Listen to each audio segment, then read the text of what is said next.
Human groups are made of human systems. This show stands at the practical intersection of counterintelligence, trauma psychology, and systems thinking.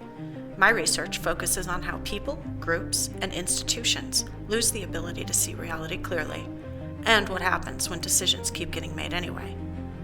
I'm Kip Perez, and this has changed the game.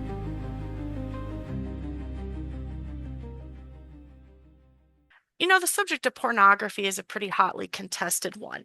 It seems to bring out some pretty visceral opinions, some of which center around related questions like personal freedom or morality, or even whether it's a victimless pastime that happens behind closed doors and can even be somehow relationship enhancing. I don't think any of that is true. I think it's an orientation problem. Anything that consistently alters how you regulate stress, how you relate to other people, and how you interpret reality, that doesn't stay contained. It ends up showing up in your decisions. It changes how you show up in your relationships. And eventually it shows up in the systems you're part of. That's true about any behavior, right? Whether you think of it in terms of addiction or not. So the question then doesn't become, is this a good or bad thing? It's what does this do to a person's ability to stay grounded in reality, especially in a pressure situation? And if it does degrade that, what does that mean for their trustability? So today I'm talking with someone who's lived this from the inside, rather than coming from some clinical perspective or some kind of textbook trained platform. He's speaking from lived and, dare I say, probably excruciatingly painful experience. Mac runs Porn Free Millennial and the Substack called Break Free with Me, where he works with people trying to get out of that cycle and regain control of their lives. But he's also educating people about what porn really is, what it does, and why it's so dangerous to so many people. I've really been wanting to get him on the show for a while, so I'm super excited for this conversation. Thank you very much for coming on, Mac. Yeah, Kit, I'm happy to be here. Thanks for having me. So I want to give people a little context about you if they're not familiar with your work. So I'll phrase this first question in a way that a reader might maybe be a little defensive about it. Why are you qualified, so to speak out against porn? Yeah, so like you were saying, lived experience. I first really got hooked on porn at the age of 10. I'm 34 now. I really started to look at it differently when I was about 6 to 8 months into my marriage, where I was married for 5 years. Unfortunately, the marriage ended actually 3 years ago as of Sunday. And I think why I'm qualified to talk about it is because I lived through it. I, was a witness. At times, it felt like I was a witness too, because I had these habits that were just so ingrained in my life. But obviously, I was acting those habits out too. But I just lived through what it can do to a relationship, what it can do to a marriage that, in all sense of the word, was a promising one, and what it can do ultimately to your sense of identity. I think, like you were talking about in the intro, just how you react, how you become more of a reactor instead of someone that's proactive and that can manage their emotions, their urges in a healthy way. So I'd say that's why I'm qualified. I would say sometimes I joke about it, but it's like, 20 plus years of experience, being under the spell of porn. And yeah, I've been in recovery now for about 8 years. So work with people, but I'm also part of groups and talk about it often in Bible study with my Christian buddies. So definitely not afraid to talk about it, to be vulnerable, because I think ultimately, I think when you share your stories in life, whatever that is, and you share it with a good intention to help somebody, I just think that's really valuable information, and that's a big reason as to why I write and why I podcast about it. Have you gotten a lot of pushback for speaking out against it? Sometimes, I mean, it's typically once or twice a month. There'll be like one person that really just goes after me online, but no, I think typically in person, because I also do the RV life. I've been doing that now for 3 years, working full time, but also traveling around. I'm based out of Colorado, but I've done some road trips, and yeah, I do enjoy just talking to people, get to know them, and sometimes the topic does come up. I'd say most people are pretty understanding of it and then open up about their life and their struggle. But yeah, sometimes you do get people that get defensive about it or kind of laugh it off or just be like, oh my gosh, like, why would you ever write or talk about that? And I think that to me, sometimes it indicates to me that this is something that some people look at as maybe it's not problematic, or maybe it is problematic in their life, but they don't really want to talk about it, or they come out of a place of defensiveness, which was basically how I really reacted to it early in my marriage, which caused some pain as I was very defensive and very I used gaslighting often and just did not handle it with a lot of emotional intelligence, which I'm sure we can get into that as we talk. I definitely want to come back to that. As soon as you start talking about gaslighting, and that never happens in a vacuum, right? There's always other behaviors Mm. that go with that. And so essentially what I'm hearing you say is in some ways your porn usage made you also borderline abusive, Sure. Yeah, mentally emotionally for sure. speaking. Yeah. Emotionally, yeah. What do you think you were actually using porn to regulate during that time in your life? Yeah, and I've written an article about this. There's a really neat Substack called, I think it's called I Am Sober or something of that nature. But I wrote a guest podcast or guest post about that a little over a year ago. But what I found out through a lot of therapy, I did some EMDR therapy, which was really helpful for me with uncovering some, I'd say, some memories that I had suppressed. But yeah, my parents they're gonna be celebrating their 40th wedding anniversary this year, which is really cool. Love both my parents. I feel like I was raised really well. Three other siblings, very active, but really look up to both my parents and my dad. I looked up to a lot. And there was a time in his life where he just started to drink. I think he was just going through some stuff. I think it was a really stressful time for the family, like financially and stuff. And he was never abusive at all, but he would just get distant. And it was right around the time that I was entering high school, and I wanted to play college basketball like him. And it was just really hurtful to me. I think anytime I came home from school, or maybe it was a basketball game, and he'd just be out of it because I grew up, he was my coach basically like my whole life and like the best coach I ever had, just a really just good man. And I think that what I figured out through therapy was whenever I have that feeling like I'm not valued or, I don't get the attention I feel like I need. I think words of affirmation are really important to me.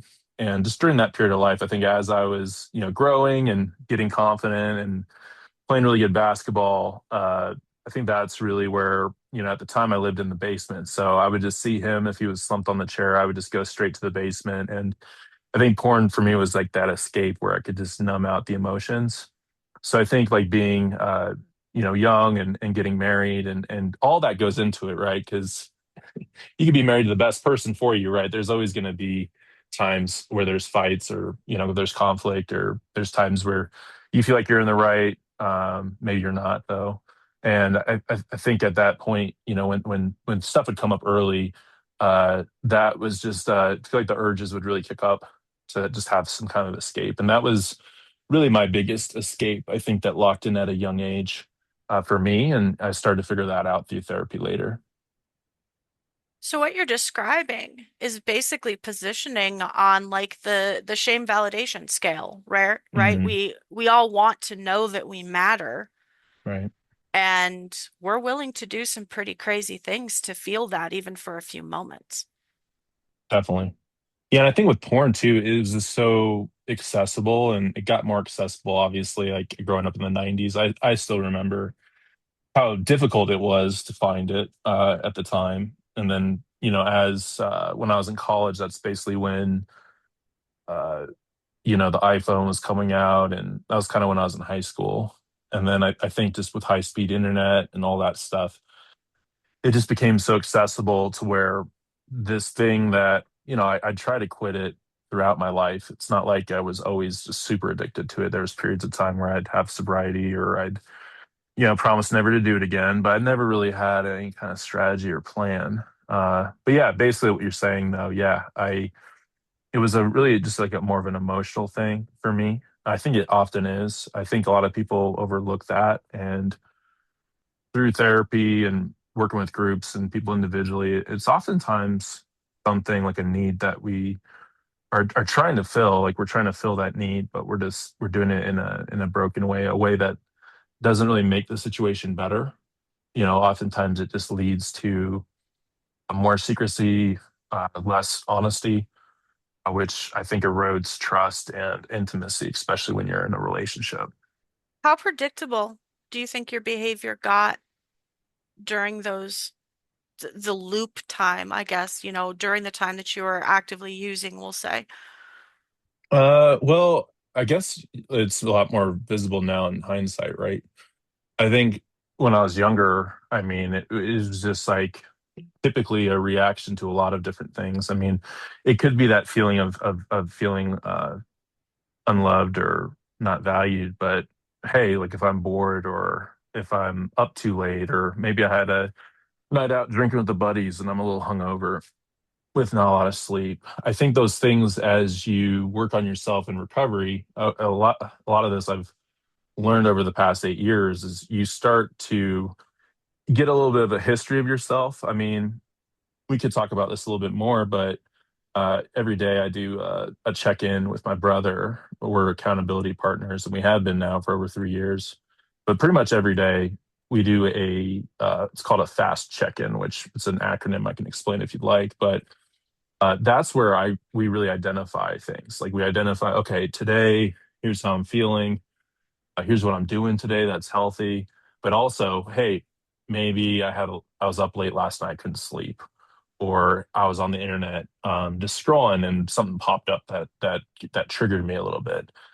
Once you're in recovery, you start to identify these things a lot quicker. And when you're being intentional about recovery and you actually every day have the goal, like I'm gonna be porn free today, I'm gonna live more into the identity I want to be, you really become very, very, very inclined to pick up anything, any little detail. Like now, like anywhere I'm at public, I feel like I'm a lot more sensitive to stuff. Like if I'm at the gym and there's someone attractive, like I've got to check that in with myself just to be like, hey, make sure this doesn't lead into anything later. You're not taking a mental screenshot because that's how it used to be in my life. And it sounds crazy, but I think that's how a lot of brains function when they're on that porn brain is you're taking mental snapshots, you're looking for justifications really to indulge yourself.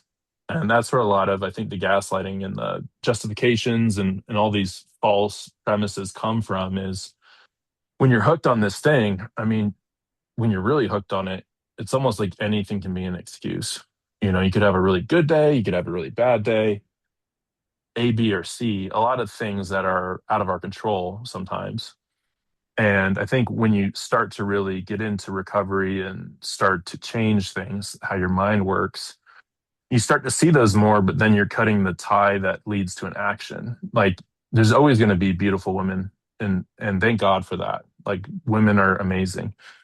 Uh, but I think there's a difference between being able to admire beauty and then to obsess over it. What did you have to admit to yourself that you'd been avoiding? That's a great one. Well, that I wasn't being honest. I think that's probably one of the biggest ones. With And others or yourself or everybody? well, I mean, the ultimate realization is you're not being honest with yourself, right? I think that's a big thing. I mean, the way it happened with me, I was caught, right? So I was like kind of on my back foot with things initially, to where, hey, I was being called a liar, but I couldn't really quite understand that initially. And then over time and over maturity, you start to realize, like, yeah, I was lying. I was lying about who I was. And I think that's a really big thing to me.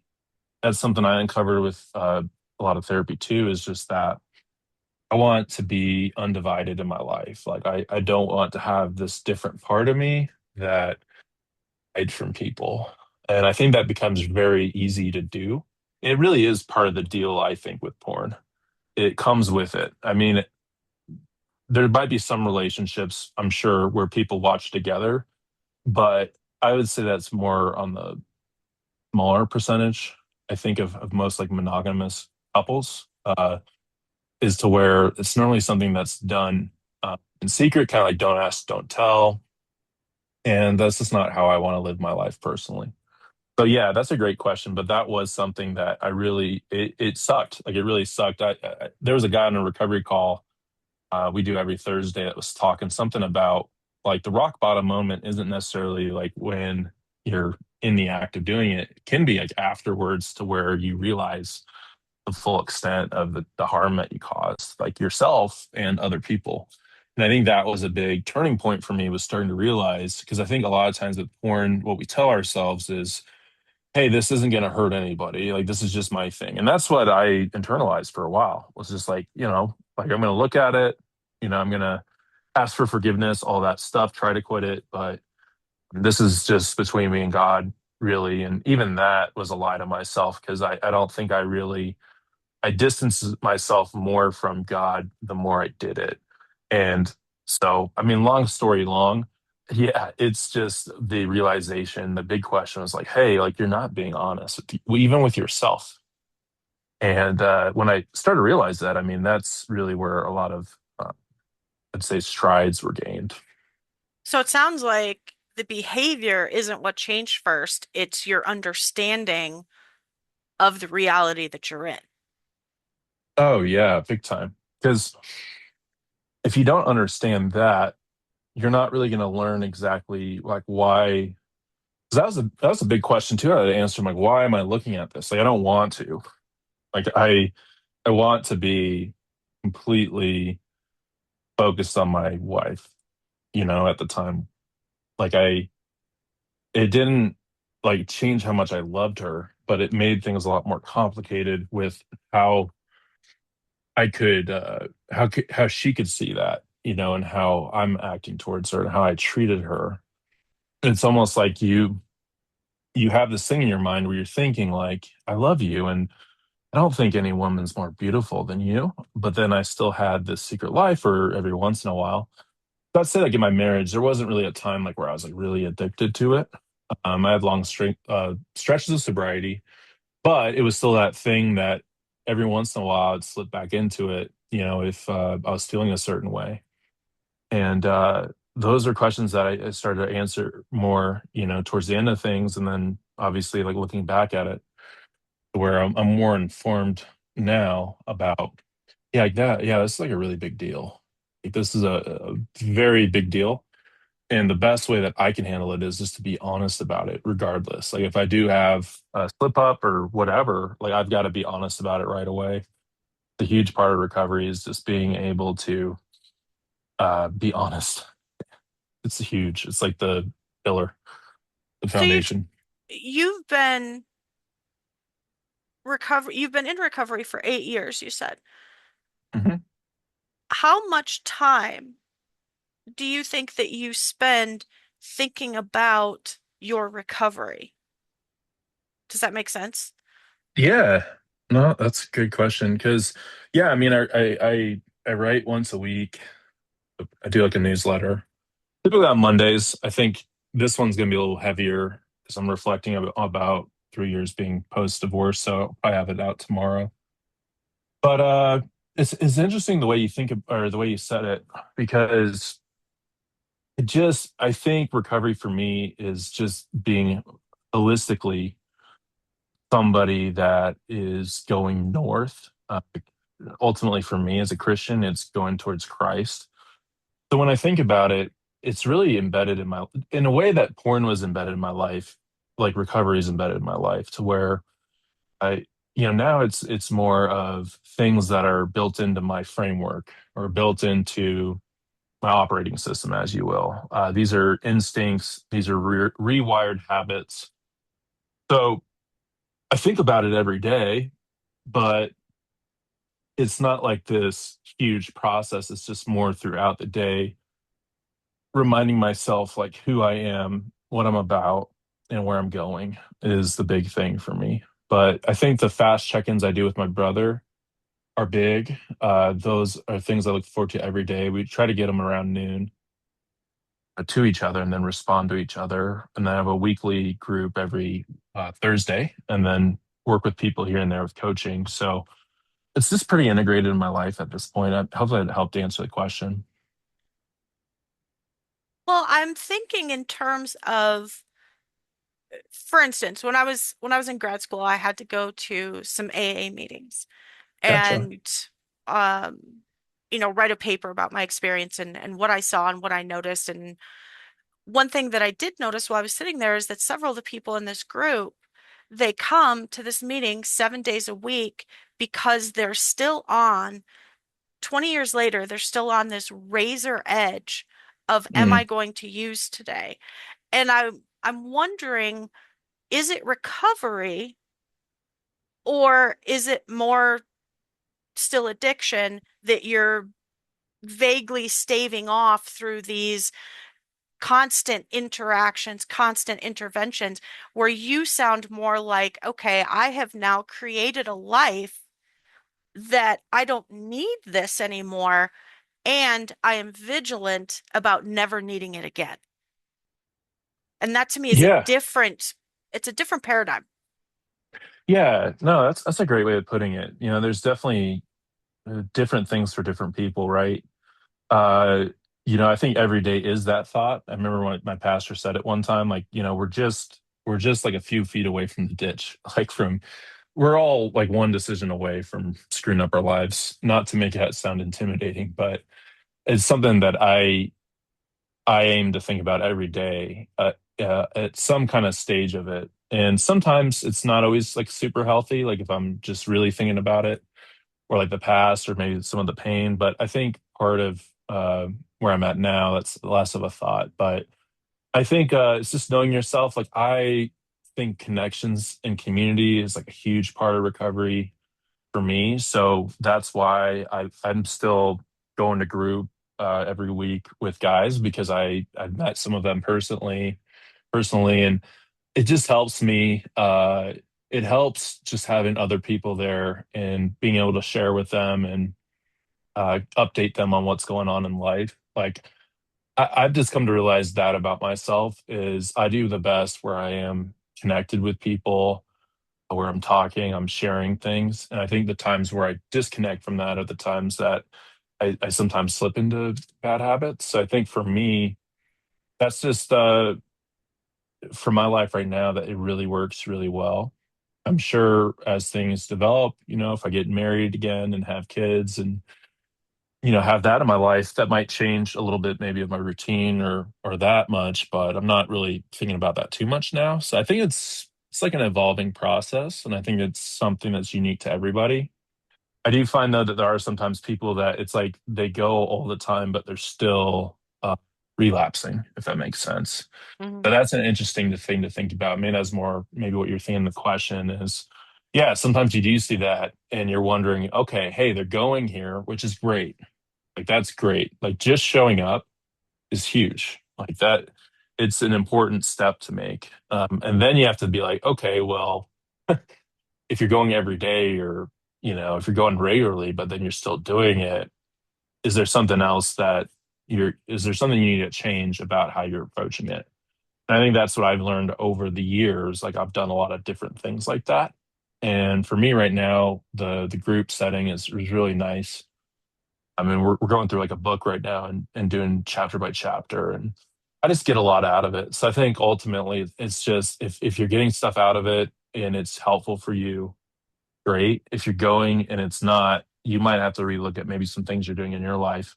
So I think it does ultimately come down like how bad do you want it? Like how bad do you want to live this life that you've been yearning for, but haven't been able to reach? And it's a little bit different for everybody, I think. That question you just asked, how bad do you want it? I have heard Mm, that applied to addiction so many times. And it sure. sounds so cold, right? On its surface, it sounds like, well, you don't Right. understand what my situation is.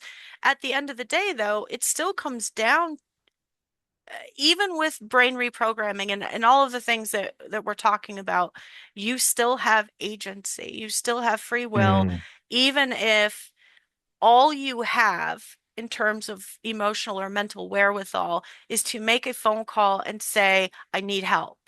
right. That's still agency. That's still a choice. And like you said, you have to want it bad enough. Totally. Yeah, it's you have to I think recovery really it really starts to embed itself in your life when you start doing new habits that are, it's almost like in a way with porn, when I remember it, it's like you get really drawn in. You're kind of in this flow state, but it's not, it's a tainted one, right? Mhm. But I found in my life when I start doing things like, and that's part of the podcast and the publication, like I get into that flow state, but I'm doing something that's helpful, it's beneficial, it's serving others. So I think, yeah, with that, I mean, the how bad you want it, it's like it comes through daily intention and daily actions that start feeling that because there's sometimes even if I get like a temptation or something, I'm just like, what are there's like 100 other things I could be doing right now with time, right? And is this the most useful? And the obvious answer to me is no. But I'm a big fan of James Clear. Atomic Habits is a really good book. I try to read it once a year. And I think one of the things he says with like replacing habits in a way is to make that bad habit very unattractive and the good habit very attractive. And that's something that always resonates with me. It's like, hey, I could go to the gym right now. And that's the technique I use, if I'm feeling a little bit pent up. It's just like, hey, go outside, go on a long walk, connect with somebody, go to the gym, go to church, all these things. Those things start to fill your life up more. And you're like, wow, like, look how much I'm growing. Look at the relationships I'm building with people. Hey, these are the passion projects I'm doing now. I think those things start to fill whatever that addiction is. Uh, I think the hard part sometimes, though, is that, yeah, it's not simple. It's complicated. But I think that the more that you start to reconnect with us with the self that you're proud of and that you feel more congruent with your values and your actions, I think that starts to gain power in your life and it makes going back to that habit a lot less. Do you think people underestimate how much of porn use is about emotional regulation rather than sexuality or just pleasure for its own sake? Yeah. Yeah. I think that's a huge disconnect. I think that's what gets in a lot of ways of one like thing being like men in general. I know women, it's on the uptick, but sometimes I just talk to men and they just like they're Christian guys, like they go to church and stuff, but they don't even connect how it's a problem. Because yeah, like hey, what I hear often is like I'm a man, like I need to be able to pleasure myself, or else I'd be crazy, I'd be chasing after all these women or whatever. And it's like these justifications that get built into where I think people simplify it just to say, yeah, like I'm just looking at this because I'm horny or I'm sexually aroused, and this is just the way that I get that energy out. I think that is what a lot of people think it is, but I think it is a lot deeper than that. I try to push people on that a lot, not to be, because like you were saying at the beginning of the podcast, it's a very, uh, lack of a better term, touchy subject. And yeah, had I to was work in a waiting joke for there. that to Had to show work in up a at some joke. point. I know. Yeah. And it's something to obviously, yeah, a lot of people struggle with it, but I try to weave in humor every once in a while. But yeah, like I think that nails it. I think that I've talked to a bunch of people, worked with people that that's kind of the initial thing. But then once you start asking questions and stuff, it's like, well, okay, well, how are you feeling like when you start looking at porn or like what time of day? And you start to really go into that. I did a podcast recently on that called the five W's, where I basically was like, like what, where, why, who, and when, I think were the five. But I think there's that lack of education there because I think a lot of people just don't even want to talk about it or approach it, even parents, with their kids. Because I never really had a huge porn discussion when I was a kid. Um, and I think like once you understand it better and you understand like how addictive it is and how widespread it is, how accessible it is, and how it really can get its hook in you and it can really affect, like you were saying earlier at the beginning when you're framing things, just how your operating system works and the type of person you start to become. You start to realize that typically the use, I think with a lot of addictions too, it comes from probably a place of trauma that wasn't healed as a solution, which is an interesting way of putting it. I heard that on a podcast once, that porn's a solution. And I think that in our head, it becomes that to where it's like, this is my go-to when A, B, and C. But because it's so accessible and you can just watch it forever, I think it affects your mind and how you think about it. And you're like, oh, this isn't that bad. Like this is fine. It's kind of like if you're gambling online and you're like, oh, I only do like $5 a week or whatever. But then you look at it, you're like, well, sometimes I bet a little bit more, or um, maybe I should cut back a little bit. When those questions start arising, I think there's something deeper to look at. Well, that $5 a week, look at the end of the year. How much have you Yeah. spent? Yeah, right. Adds up. How much did you win? Oh, maybe 3% of the time. My grandma she used to be a huge bingo fan. Twice a week she'd go down to the church in town and they'd have bingo in the basement. Oh, And cool. she would always tell me, I won $200 or whatever, but she would go so religiously that I remember asking her, well, how much have you put in? Right. And the look on her face was so hilarious because you could tell like she'd never even considered that. Is I have $200. It only cost me $800 to get that $200. I know when Right? you put it that way. Yeah. Well, I want to back up just for a Yeah. second and ask, what do you say to people that say, well, I'm only doing it like every so often. It's hardly an addiction. When does it become an Mm. addiction? When does it start to change you? Yeah, and the word addiction, I sometimes use it, I sometimes don't. I was talking to someone and they were talking more of as like a compulsive behavior, which I can get that too. I think and I'm probably gonna butcher this, but I believe it's a quote from Dr. Gabor Mate. I don't know if you're familiar with his work at Hmm. all. Okay, let me see if I can pull this up. I might have it on my phone. Okay. This is how I look at addiction is what he says. So he said addiction is any behavior that a person finds relief and therefore craves in the short term, but suffers negative consequences in the long term and doesn't give up despite the negative consequences. Oof. I think that's a great way of looking at it because I think I think still whenever you use addiction, and sometimes that's where I get into uh, friendly arguments with people like on Substack and stuff, but I think a lot of people think about it as like that chemical thing where like biologically you get addicted to like if it's a drug or alcohol, things like that. But then I start talking about like, okay, well, what about gambling then? I think the hardest thing with porn is it's I use this example sometimes, but you could just see anyone in public, right? Or someone's over at your house. How are you going to tell that they're addicted to porn, right? It's you can only really in your way kind of look at the uh the data on it or the percentages of people that use it like every month to know that it's a pretty widespread thing. But I mean, oftentimes if someone was to say that to me, I mean, I would start to think, has it ever been a problem in your like if you're in a relationship? Has there ever been discussions about that? Like how would you do if you didn't watch it once a month? Like that's sometimes a question. Like, hey, if it's not a problem, then like why do you watch it? Or, like what do you get out of it? Like, what does it do for your life? I think those are some of the questions. I mean, if I'm ever talking to a Christian, I think that's a little bit of a clearer conversation there because that's definitely a sin. And it's, just like any sins in our lives, like if you're habitually doing it, you're not really seeking out any repentance or trying to change it. Like, I think that's a big deal and an issue there in spiritual life.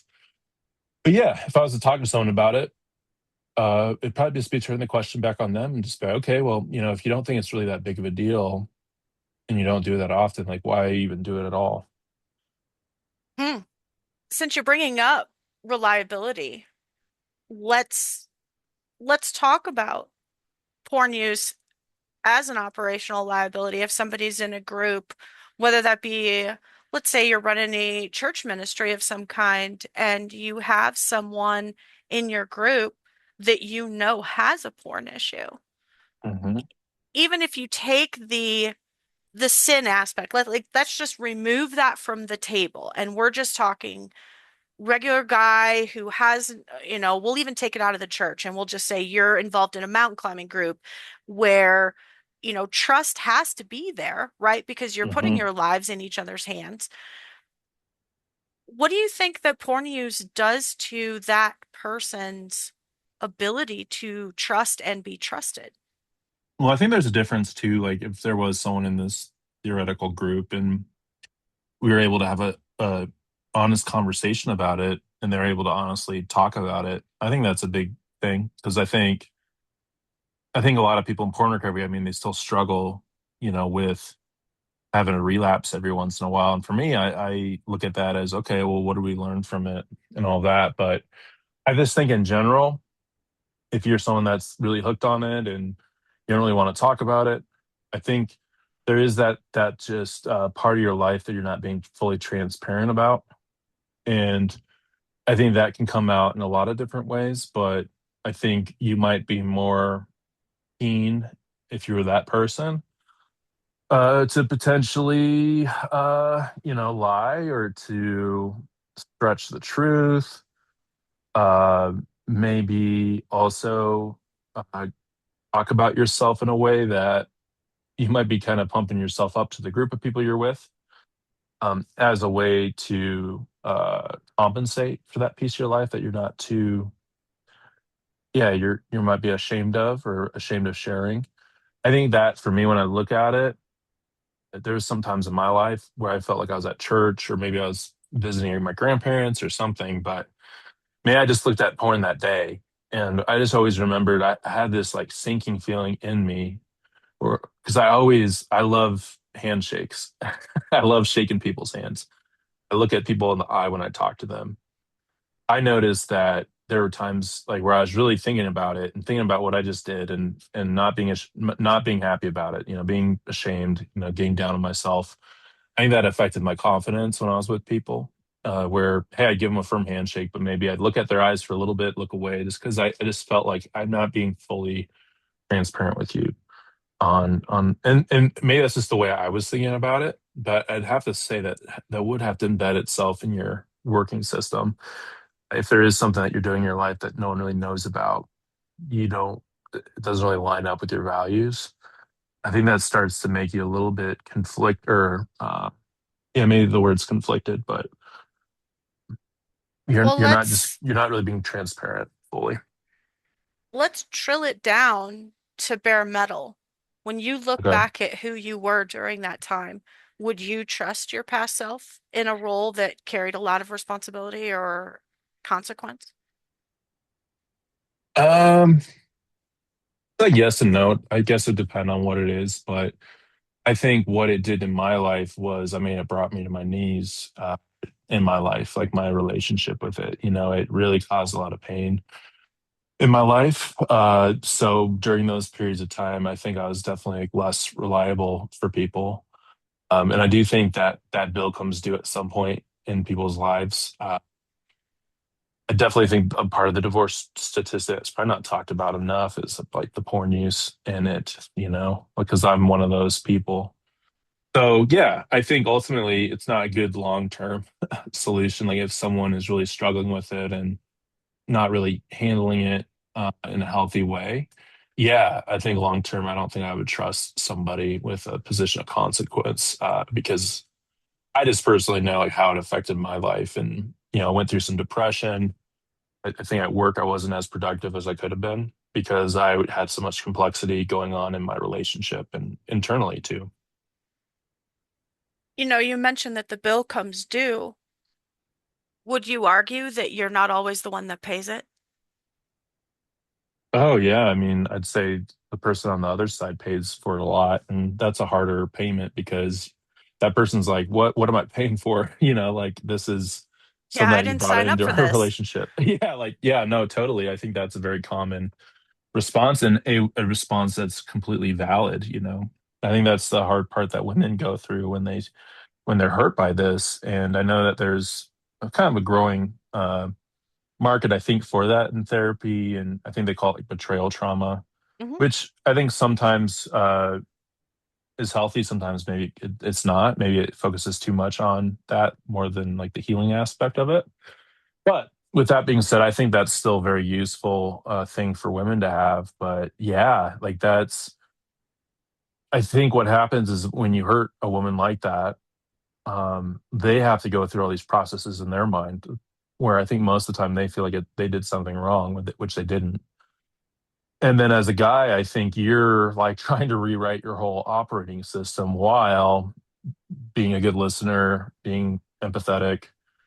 But then it can also get into a dangerous territory where you might be kind of a floor mat and you might give up part of who you are because you feel like that's going to appease feelings that they have. So, all in all, it gets really complicated. And my argument to a lot of people is like, I think a life without porn, if you're in a monogamous relationship that values that monogamy and being for each other, it makes everything so much easier. Like I can go to work and I don't have to worry about, being drawn to porn, or I can be in a relationship and be the same way. So it makes me less of a compromise. That was the word I was looking for, is compromised person, because I don't have all this extra conflict and complications in my life because of the way I'm living now.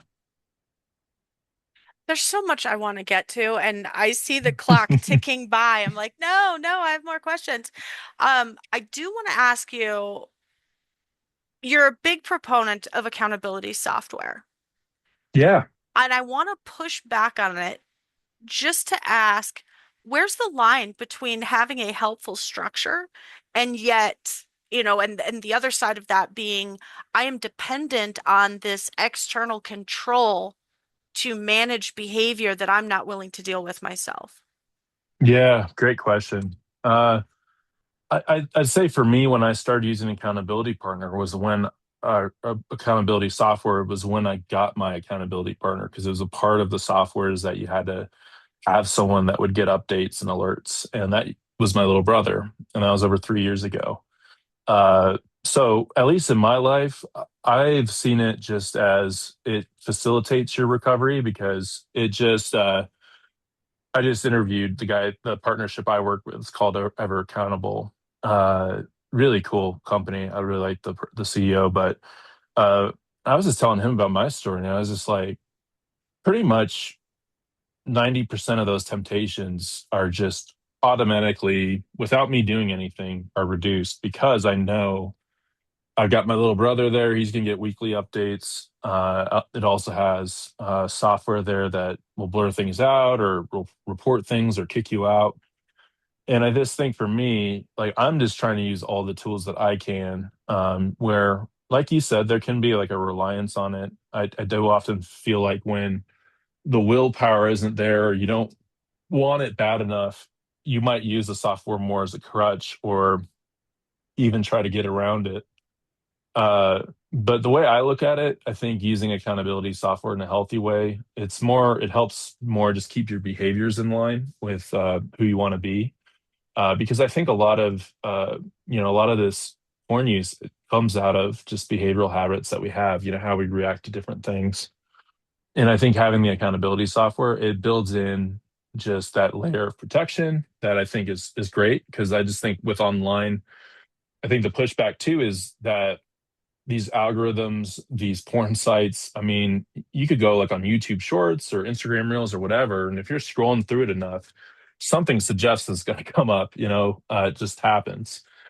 And I think just having those guardrails there are really helpful, because it takes less of the willpower out of it. Because I think willpower can come and go. And it adds like a nice structure. So that's why I talk about it. I don't think that they're required. I just do think that they're helpful, and they've always been a helpful tool for me. And yeah, that's why I talk about it. I think it just helps build good behavior, good structure, and it makes you, I think, too, just more accountable. And then you're, by proxy of having this, you have some kind of person that's in your corner that you can talk to about it. If you are struggling with something. Is somebody listening to this knows that they're stuck in the cycle, but maybe they didn't know that they were stuck in the cycle and now they're hearing you talk about it and they're like, wow, that actually really describes me. What would you want them to face? What one thing do you want them to face honestly within themselves? I think just knowing that you're not the only one. I think that is a big thought in a lot of people's heads is that it really restricts you from wanting to talk to anyone about it. So I think that's a big thing to face is that you're not alone. You're hearing me talk about it.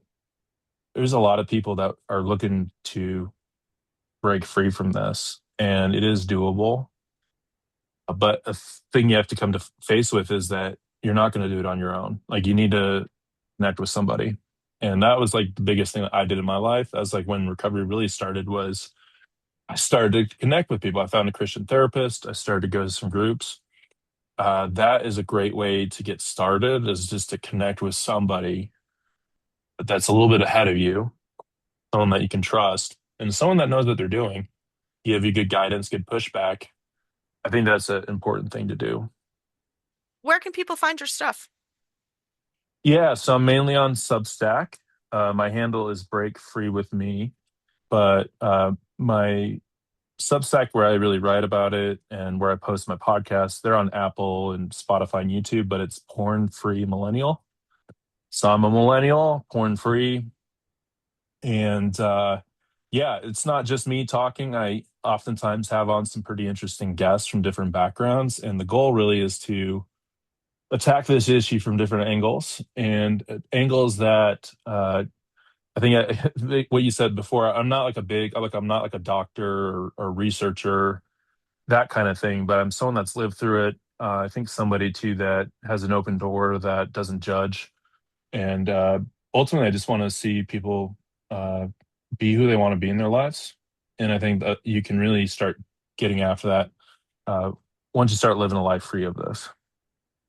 Awesome. Mac, thank you so much for coming on. I really wish we could have done a 2 hour because I think that there's so much more to talk about, but I appreciate you coming on. Yeah, have me on again. I'm happy to talk more about it. The conversation surrounding porn often doesn't even get off the ground because of the assumed moral implication. If you take that aspect out, though, it still gets uncomfortable fast because it forces a question most people avoid. What is this doing to me? What stood out to me was the split. Mac described living in two versions of himself at the same time, one that he showed people, and another that was managing stress, avoiding things, justifying things, and operating in the background. What he's describing is a coherence issue. Once that split exists, everything downstream erodes. You're not fully honest, so you can't be fully present. You're not even fully seeing reality because part of you is busy protecting that split. What actually changed for Mac was recognition. The moment he realized he wasn't being honest with himself, everything shifted. I think that's the pivot. From there, the behavior follows the understanding, not the other way around. And the other thing that's hard to ignore here is how predictable it all becomes. The triggers, the patterns, justifications, it all starts following this pattern. At that point, you're talking about a system that is constantly running as a background process. Which brings you to the real question. Can you trust somebody who's operating like that? Mac was honest about it. He wouldn't trust that version of himself with real responsibility because he was a divided person. And what he has now is different. It's a life that's structured in a way where he doesn't need it, and where he's intentional about never needing it again. Thanks for listening. This has been Change the Game.